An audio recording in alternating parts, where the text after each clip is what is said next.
अधिक महिन्याची सांगता आपण करणार आहोत आणि या अधिक महिन्याच्या सांगतेमध्येच आता आलेली आहे ती कमला एकादशी. कमला एकादशी आलेली आहे 11 जून रोजी. तर 11 जून रोजी अशी कोणती एक सेवा आहे जी सेवा केल्यामुळे आपल्या घरातील ज्या काही अडीअडचणी असतील, दुःख असेल, दारिद्र्य असेल, आत्तापर्यंत भरपूर काबाड कष्ट केले, स्ट्रगल केले, जीवनामध्ये सुख दुःख सगळं काही आपण बघतच असतो. पण कमला एकादशीचं महत्त्व या महिन्यामध्ये कमला एकादशी आलेली आहे, त्याचं महत्त्व हे अनन्यसाधारण आहे. प्रत्येक एकादशीचं महत्त्व असतं, पण अधिक महिना हा 3 वर्षानंतरच येतो. त्यामुळे हा योग चुकूनही चुकवायचा नाही आहे. हा योग नंतर 33 महिन्यानंतरच तुम्हाला मिळणार आहे. त्यामुळे ही एकादशी तुम्ही उपवास नाही केला तरी देखील चालेल, पण ही एक सेवा करायला मात्र तुम्ही अजिबात चुकायचं नाही आहे. नमस्कार, मी पूजा. आपल्या चॅनलवर तुम्हा सर्वांचं पुन्हा एकदा खूप खूप मनापासून स्वागत करते. तुमच्या सगळ्या इच्छा स्वामी महाराज लवकरात लवकर पूर्ण करून ही स्वामींच्यांनी प्रार्थना करते व आजच्या आपल्या व्हिडिओला सुरुवात करते. अधिक महिन्यामध्ये अधिकस्य सेवा कशा पद्धतीने करायच्या, त्याचं पुण्यफळ कसं मिळवून घ्यायचं, याकडे सगळ्यांचं लक्ष लागलेलं आहे. या महिन्याला पुरुषोत्तम मास म्हटलं जातं, धोंड्याचा महिना धोंड्याचा महिना म्हटला जातो. बघा, आपण या महिन्यामध्ये आपल्या आईची ओटी भरली, कुलदेवीची उपासना केली, कुलदेवीचा मान सन्मान केला, तिची आपल्या कुलदेवीची ओटी भरली. त्याच पद्धतीने आपण जोडवी बदलली, लेक व जावयाचा लाड, त्या दोघांचेही लाड केले, आपण सगळं काही केलेलं आहे. त्यासोबत सेवा देखील आपण भरपूर वेगवेगळ्या प्रकारच्या सेवा केलेल्या आहेत. पण आता आलेली आहे कमला एकादशी. 11 जूनला आहे कमला एकादशी. गेल्या एकादशीला तुम्हाला सेवा करता आले नाहीत, मान्य आहे, पण ह्या एकादशीला आवर्जून जी सेवा सांगणार आहे ती रात्री 12 वाजता तुम्हाला करायची आहे. आणि ही सेवा केल्यामुळे तुमच्या घरातील जी काही रोगराई आहे, दुःख आहे, दरिद्र्य आहे, संकट आहेत, कर्जबाजारी आहे, सगळ्यातून बाहेर पडण्याचा मार्ग मिळणार आहे. कारण भगवान विष्णूंची कृपा ही सेवा केल्यामुळे त्या व्यक्तीवरती होते आणि साक्षात दर्शन देखील ते आपल्याला घडवतात. त्यामुळे आपल्याला ही सेवा आवर्जून करायची आहे. या सेवेमध्ये घरामध्ये सुख, समृद्धी, ऐश्वर्य नांदतेच. त्याच पद्धतीने घरातील जी काही इडापिडा आहे ती देखील टळून जाते, एवढं लक्षात घ्या. त्यामुळे आपल्याला आपल्या घरातील जी निगेटिव्हिटी आहे, आपल्या घरातील बाधा आहे, आपल्या घरामध्ये आपण एवढं स्ट्रगल करतो, कष्ट करतो, पण लक्ष्मी कुठेच टिकत नाही, लक्ष्मी आपल्या घरामध्ये नांदत नाही, हे देखील तुम्हाला माहिती आहे. पैसा येतो, पण एखाद्या व्यक्तीला आपण ज्यावेळेस त्याला गरज असते त्यावेळेस त्याला मदत करतो, पण आता आपल्याला ते पैसे हवेत पण तो देत नाही आहे. अशा वेळेस देखील आपली लक्ष्मी अडकलेली, लक्ष्मी नाराज असते. बघा, लक्ष्मी आपल्या घरामध्ये येत नाही आणि आली तरी ती टिकत नाही. आणि ज्यावेळेस आपण भगवान विष्णूंची सेवा करतो ना, त्यावेळेस माता लक्ष्मी अजिबात रुष्ट होत नाही, आपल्या घरामध्ये ती टिकून राहते. कारण माता लक्ष्मीला काय प्रिय आहे? भगवान विष्णूंची सेवा प्रिय आहे. हा संपूर्ण महिना भगवान विष्णूंना समर्पित आहे आणि आपल्याला भगवान विष्णूंची सेवा करायची आहे. कमला एकादशी आहे गुरुवारी, प्लस गुरुवार देखील आहे. महाराजांचे आपण सेवा, नित्यसेवा तर करतच असतो. अजून कुणाचं काही चालू असेलच, वेगवेगळे व्रत वैकल्य वगैरे. पण या दिवशी रात्री बरोबर 12 वाजता तुम्हाला ही सेवा करायची आहे.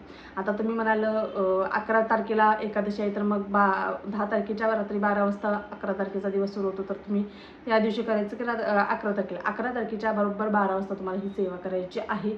आणि ही सेवा काय असणार आहे, तर तुम्हाला काय करायचं आहे, 12 वाजता तुम्ही सेवेला बसणार आहात, तर अशा वेळेस तुम्हाला शक्यतो आंघोळ करून बसायचं आहे. कारण दिवसभरांचा थकवा, दिवसभराची जी काही निगेटिव्हिटी आहे, बाहेरची जी वाईट एनर्जी आहे, नकारात्मकता आहे, ती आपल्यासोबत असते, आपल्या पूर्ण शरीरावर बिंबवलेली असते. त्यामुळे जर तुम्ही आंघोळ केला तर तुमचं मन देखील पवित्र होतं आणि शरीर देखील शुद्धीकरण होत असतं. यासाठी आंघोळ करून शक्यतो बसायचं आहे.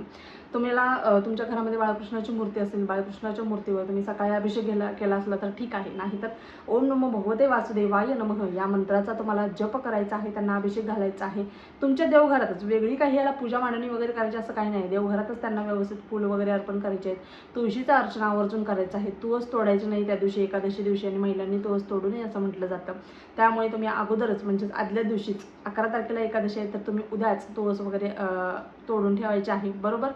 आणि तुळशीचं अर्चन देखील आवर्जून करायचं आहे.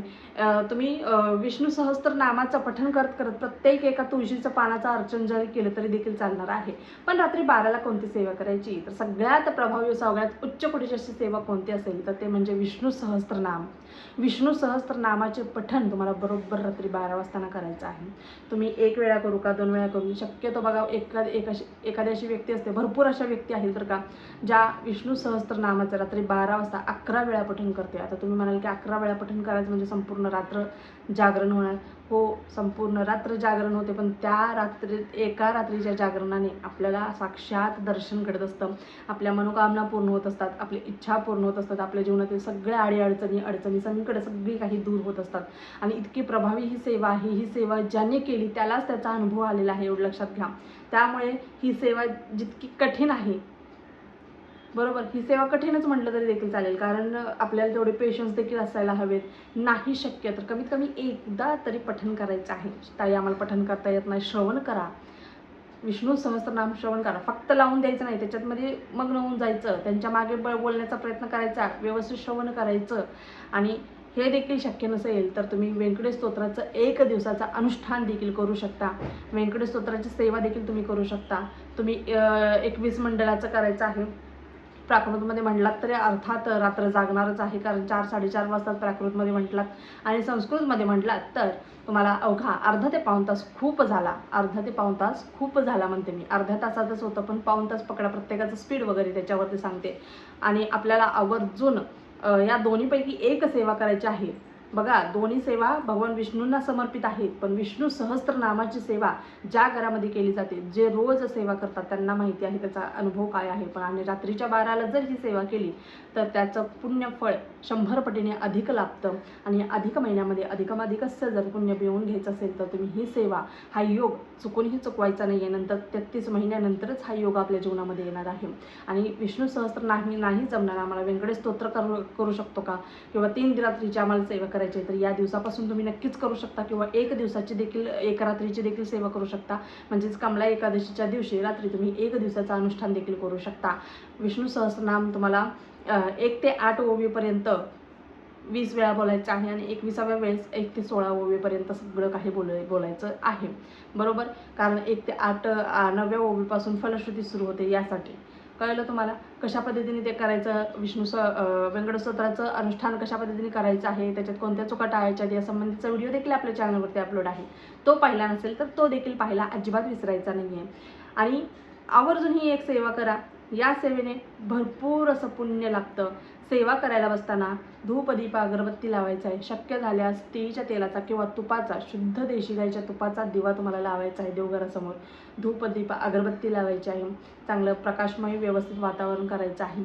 घराच्या उंबऱ्याबाहेर, आपल्या उंबऱ्याबाहेर 2, कारण माता लक्ष्मी तिथूनच आतमध्ये येत असते. यासाठी आपल्याला आपल्या मुख्य दरवाजाचा जो उंबरा आहे त्याला हळदीचं लेपन आवर्जून करायचं आहे. हळदीचं लेपन करा. बाहेर देखील धूप, दीप, अगरबत्ती दाखवायची आहे. अक्षता व्हायच्या आहेत. आणि आपला मुख्य दरवाजा देखील सुशोभित करायचा आहे. त्यामुळे एवढी एक गोष्ट लक्षात ठेवायची आहे. रात्री बरोबर 12 वाजता तुम्हाला ही सेवा करायची आहे. 100% तुम्हाला अनुभव येणार. आणि अधिक महिन्यामध्ये 100 पटीने तुम्हाला जर फळ मिळवून घ्यायचं असेल, अनंत पटीने फळ मिळवून घ्यायचं असेल, तर नक्कीच भगवान विष्णूंची अत्यंत प्रभावी सेवा करायला अजिबात विसरायची नाही आहे. व्हिडिओ आवडला असल्यास व्हिडिओला लाईक करा, शेअर करा, सबस्क्राईब करा. तुमच्या काही शंका असतील तर नक्कीच कमेंट बॉक्समध्ये सांगायला अजिबात विसरू नका. पुन्हा एकदा व्हिडिओ अशाच एका नवीन व्हिडिओसोबत. तोपर्यंत झालेली सेवा स्वामींच्या रुजू करते. श्री स्वामी समर्थ. धन्यवाद.